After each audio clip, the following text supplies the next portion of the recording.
Okey. Dah on ni.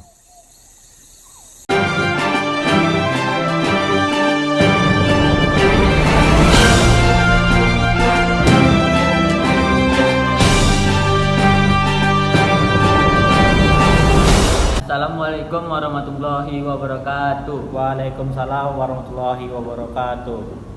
Perkenalkan, nama saya Rizky Aziz dengan NIM 2401010017. Saya dari Prodi Mesin Otomotif. Kali ini saya ingin mempresentasikan hasil dari penelitian saya tentang Pancasila dalam lintasan sejarah bangsa pada era kemerdekaan. Nilai Pancasila dalam perjuangan bangsa. Menurut sejarah, bangsa Indonesia telah mendirikan kerajaan Sriwijaya di Sumatera Selatan dan kemudian didirikan pula kerajaan Majapahit di Jawa Timur. Menurut Mr. Muhammad Yamin, berdirinya negara kebangsaan Indonesia tidak dapat dipisahkan dengan kerajaan-kerajaan lama yang merupakan warisan nenek moyang bangsa Indonesia pada era kemerdekaan. 1. Indonesia menjelang akhir penjajahan. Adapun penyusunan Undang-Undang Dasar 1945 berlangsung pada waktu menjelang akhir Perang Dunia Kedua. Menjelang akhir tahun 1944, itulah bala tentara Jepang menderita kekalahan terus-menerus terhadap serangan pihak tentara sekutu di Pasifik. Keadaan ini sangat mengembirakan para pemimpin bangsa. 2. Badan Penyelidik Persiapan Kemerdekaan BPPK. Pada tanggal 29 April 1945, tepat pada hari Tentio Setsu adalah ulang tahun Raja Jepang. Pemerintahan militer Jepang di Indonesia membentuk suatu badan yang diberi nama Dokuritsu Jubi Kosakai, Badan Penyelidik Persiapan Kemerdekaan. 3. Panitia Persiapan Kemerdekaan Indonesia. Peresmian pembentukan Badan Panitia Persiapan Kemerdekaan Indonesia itu dilaksanakan pada tanggal 7 Agustus 1945 sesuai dengan Dekret Marsekal Terauchi, Panglima Tentara Umum Selatan yang membawahi Indonesia pada era Orde Lama. Kurun waktu berlakunya Undang-Undang Dasar. Kedudukan Undang-Undang Dasar 1945, masa berlakunya Undang-Undang Dasar 1945. Masa berlakunya Konstitusi RIS 1949. Konversi Beja Bundar 1949. Pengakuan Kedaulatan RIS. Masa berlakunya UUDS 1945. Undang-Undang Dasar sementara RIS. Kembalinya Undang-Undang Dasar 1945. Dekret Presiden 5 Juli 1959. Kembalinya ke UUD 1945. Era Orde Baru. Dengan pelopori oleh pemuda atau mahasiswa, rakyat menyampaikan tuntunan rakyat, yaitu bubarkan BPPKI, bersihkan kabinet dari unsur-unsur PKI, turunkan harga-harga atau perbaikan ekonomi. Era reformasi atau era sekarang. Amandemen, yaitu perubahan Undang-Undang Dasar 1945. Cara melakukan amandemen Undang-Undang Dasar 1945.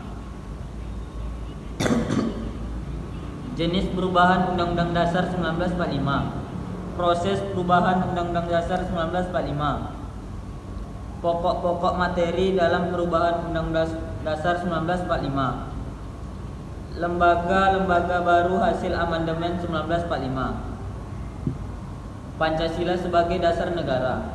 Pancasila merupakan dasar negara Indonesia yang menjadi nilai, norma, dan kaidah bagi segala peraturan hukum dan perundang-undangan di Indonesia. Pancasila juga dijadikan sebagai pandangan hidup dan pedoman bagi seluruh bangsa Indonesia. Beberapa hasil yang menjadi alasan Pancasila dijadikan sebagai dasar negara adalah Pancasila merupakan hasil konsensus masyarakat Indonesia. Pancasila juga merupakan ideologi terbuka yang mampu mengikuti perkembangan zaman.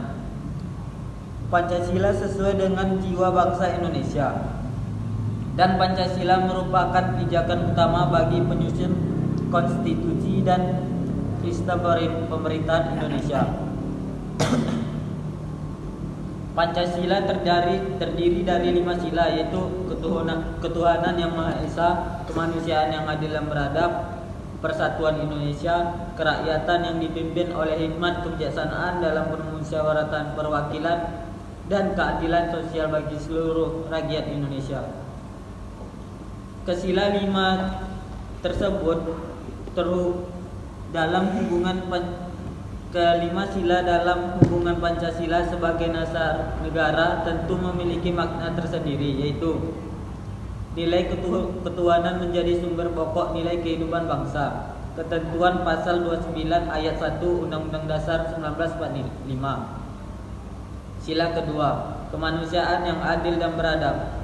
Sila kedua menyimpulkan cita-cita kemanusiaan yang adil dan beradab memenuhi seluruh hakikat manusia. Sila ketiga, persatuan Indonesia. Persatuan mengandung pengertian bersatunya bermacam corak dan beraneka ragam menjadi satu kebulatan. Sila keempat, kerakyatan yang dipimpin oleh hikmat kebijaksanaan dalam permusyawaratan perwakilan. Sila keempat menandakan Indonesia mengandung 2 macam demokrasi, yakni demokrasi langsung dan tidak langsung. Sila kelima, keadilan sosial bagi seluruh rakyat Indonesia. Sila kelima berarti keadilan untuk semua rakyat. Setiap warga negara mendapat perlakuan adil dalam bidang hukum, politik, sosial, ekonomi, dan kebudayaan. Selanjutnya, Pancasila sebagai ideologi negara. Pancasila sebagai ideologi negara berarti Pancasila dijadikan ideologi sebagai pedoman oleh masyarakat Indonesia dalam menjalankan kehidupannya. Nilai-nilai yang terkandung dalam kelima asas Pancasila menjadi landasan masyarakat dalam bersosialisasi, kehidupan, beragama, hak asasi manusia, dan bekerja sama. Pancasila sendiri memiliki beberapa kedudukan dalam bernegara masyarakat Indonesia. Sebagai jiwa bangsa Indonesia. 2. Sebagai ciri-ciri dari pribadi bangsa Indonesia. 3. Sebagai pedoman hidup bangsa Indonesia. 4. Sebagai dasar negara. 5. Sebagai sumber dari segala hukum. 6. Sebagai perjanjian dan luhur ketika negara Indonesia didirikan. 7. Sebagai tujuan atau cita-cita bangsa. Peran Pancasila sebagai ideologi negara memberi hubungan kepada masyarakat Indonesia dalam menentukan sikap dan tingkah laku. Nilai-nilai yang terkandung dalam kelima asas Pancasila dijadikan patokan aturan oleh bangsa Indonesia dalam membuat di kehidupan bermasyarakat serta bernegara. Sekian presentasi dari saya, lebih dan kurang mohon maaf. Saya akhiri. Wassalamualaikum warahmatullahi wabarakatuh. Waalaikumsalam warahmatullahi wabarakatuh.